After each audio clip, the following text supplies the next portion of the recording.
Hey there. So, it's Good Friday. Good Friday. Good? Why is it good? What makes Good Friday good?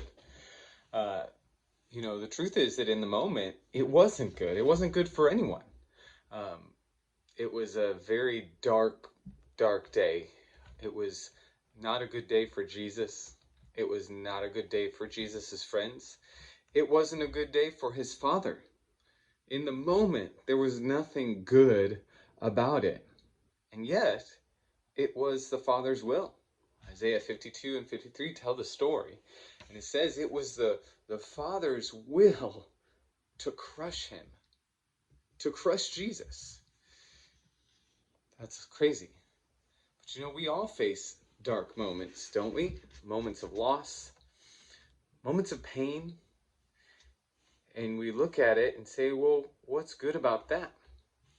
Moments of loss, moments of pain are the right moments to grieve. And Jesus and his friends were grieving at their loss. They didn't see beyond it in the moment. But here's what makes it good, that it's not the end of the story. Our dark moments, our dark days are in when we are in Jesus are never the end of the story. Though that moment and that day was not good for anyone in the moment, it was good because it was not the end of the story. It's never the end of the story, our dark moment. Now, we may have weeping for a moment, and weeping is good.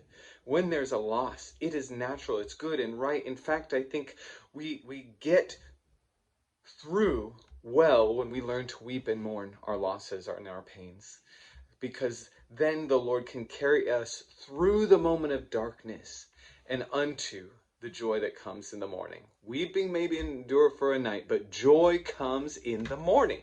There are dark moments, but in the grace of God and in the goodness of Jesus, dark moments are never, ever the end of the story. Because the end of the story in Jesus is that he will restore. He will restore all things. He will fully restore what is lost, whether it's your mortal body or your family or the pain of your past. He will bring healing and restoration. That is the end of the story in Jesus. And that's why Good Friday looks bad on the surface, is because it is not the end. It's on the way to something. Jesus didn't stay in the grave, but he did go into the grave. He did allow himself to be crucified. He did go through the darkest moment of his whole entire life. He did, but he did not stay there. He got up. He came to life. And that is the joy in the morning. In every situation that we go through that may seem dark, that is a loss, know that it is not the end of the story. That is the story of Good Friday. But what does stay in the grave? If God's going to bring life and light and restore, what stays in the grave when he brings it back to life? Well, sin stays in the grave. Shame stays in the grave. Your past stays in the grave. The power of death and hell stays in the grave. But what Jesus does comes out of the grave. Jesus' life came out of the grave, and it was more fully alive than it had ever been. And you know what? He had to go through the dark night to bring us to the brightest light. And that will always be true in Jesus. That sometimes we must pass through the valley of the shadow of death so that we can experience the dawn of his brightest light. What if Jesus had never died? We would not have the entrance into eternal life that we have.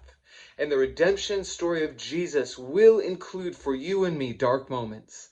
And we will go through those dark moments, but they will not be the end of the story. And when we are willing to mourn and pass through those dark moments, we will get to see the dawn of Jesus' brightest light, the dawn of Jesus' justice. And this is happening on a global historical scale, even in this moment we live. We will walk through a dark moment of history, but do you know what's on the other side?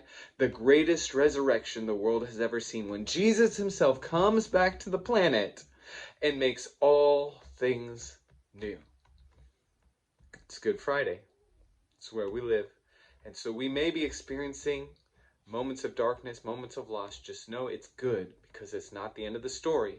And Jesus will have the final say. Have a good Friday.